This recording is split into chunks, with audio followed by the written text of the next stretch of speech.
सरस्वती जी और उनकी बहू रश्मि के बीच एक दिन बहस छिड़ जाती है। आखिर किसका काम ज्यादा आसान है, बहू का या सास का? माँ जी, सास को काम ही क्या है, आपके सारे काम उंगलियों पे तो हो जाते हैं। कुछ भी। हाँ, हिसाब तो उंगलियों पे ही हो जाता है ना। अरे बेटा, ऐसा सिर्फ अभी लगता है। जो मुझे करना पड़ता है ना, वो तुझे करना पड़े तो समझ आएगा कि असली काम का पहाड़ कैसा होता है। ठेले बराबर वजन भी नहीं है आपके काम में, और बात पहाड़ों के वजन की कर रही हैं आप। तू ऐसा करती ही क्या है घर में बेटा, ये तो बता मुझे। मैं थोड़ी ना कुछ करती हूँ, सब जादू से हो रहा है इस घर में। अरे एक दिन मेरा काम करोगी तो समझ आएगा। Okay okay, shut up. कल से मैं घर के काम करूंगी और तू मेरी जगह हर चीज का हिसाब रखना, ठीक है? ठीक है, ये भी कर लेते हैं। ये सास बहू की डील के बारे में रश्मि के पति अमन को नहीं पता था और ना ही अमन के पिताजी सुरेश जी को। पर गेहूं के साथ साथ जैसे घुन भी पिस जाता है, ये दोनों भी पीसने वाले थे। सुबह अमन उठकर रेडी होता है ऑफिस जाने के लिए, तो पता है उसके कपड़े नहीं निकले हुए हैं। अरे रश्मि, तुमने मेरे कपड़े नहीं निकाले? अपनी माँ से पूछो ना, उन्हीं का काम है ये। अमन अपनी माँ के पास जाता है। अब मेरे कपड़े आज आप देने वाले हो क्या माँ?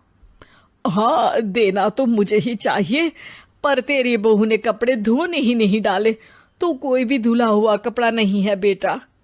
हैं? ऐसा क्यों? कपड़े तो धोने आप ही देते हो ना माँ? अरे बहू ने तुझे बताया नहीं, अब हम अदल बदल गए हैं। मैं अब बहू और तेरी बीवी सास। अमन परेशान हो गया। वो बिना इस्त्री के कपड़े पहनकर ऑफिस चला गया। सरस्वती जी अपने घुटने के दर्द के कारण झुककर घर साफ नहीं कर पा रही थी और ना ही खाना बनाना याद रख पाई।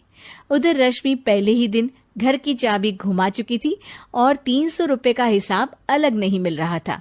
पर दोनों का ही घमंड कैलाश पर्वत से भी बड़ा था और दोनों ही खेमे एक दूसरे की बात मानने को बिल्कुल तैयार नहीं थे। शाम को जब सुरेश जी और अमन खाना खाने बैठते हैं तो सरस्वती जी उनके सामने गाजर और पपीते लाकर रख देती हैं। अरे माँ, ये क्या है? ख्याली पुलाव के साथ सलाद। माँ जी खाना बनाना भूल गई लगता है। अरे एक एक चमन्नी का हिसाब है मेरे पास, खाना बनाना कैसे भूल जाऊंगी? ये तो मैंने पढ़ा था कि फल फ्रूट खाने से सेहत अच्छी रहती है, इसीलिए ये ले, एक फल खा ले।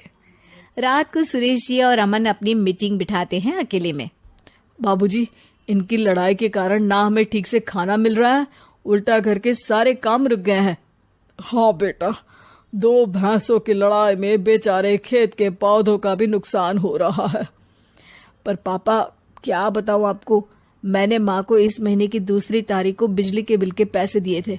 आज बिल भरने के लिए मांगने गया तो पता चला कि रश्मि उन पैसों से गैस सिलेंडर ले आई। अच्छा, तो सिलेंडर के पैसों का क्या हुआ? अब सिलेंडर के तो कोई पैसे नहीं थे बाबूजी, हमारे घर पर गैस की पाइपलाइन लगी है ना। बेटा, इन दोनों का कुछ करना पड़ेगा, नहीं तो अपने घमंड के चक्कर में पूरा घर बर्बाद कर डालेंगी ये दोनों। अमन और सुरेश जी काफी सोच विचार के बाद एक निष्कर्ष पर पहुंचते हैं। रात ही को दोनों अपनी पत्नियों की अलमारी से नई साड़ी निकालते हैं और सुबह जब रश्मि और सरस्वती जी उठते हैं तो देखते हैं कि दोनों पति साड़ी पहनकर चढ़ाव पर सब्जियां काट रहे हैं। अरे ये सब क्या हो रहा है? क्या हो रहा है मतलब? आप दोनों अदल बदल हो सकते हो तो हम क्यों नहीं? अरे क्या मतलब? नहीं नहीं, मेरी भी बचपन से किसी की बहू बनने की इच्छा थी, तो आज से सरस्वती तुम बड़ी बहू, मैं मिडल बहू और अमन छोटी बहू। अरे लेकिन सब घर पर बैठ जाएंगे तो कमाएगा कौन?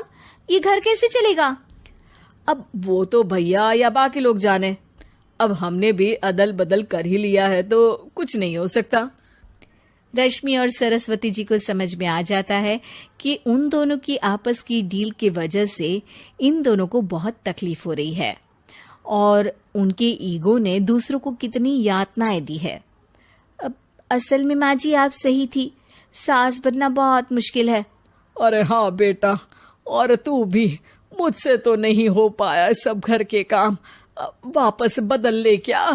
हाँ हाँ बिल्कुल माँ जी, और अब आप दोनों भी बदल लीजिए, कोई आ गया तो आप दोनों को देखकर क्या सोचेगा।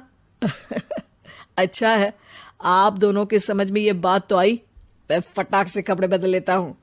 अरे रुक जा बेटा, एक फोटो ले लेती हूँ तेरी, मेरी बेटी होती तो तेरे जैसी ही दिखती साड़ी में। और मेरा फोटो नहीं लोगी?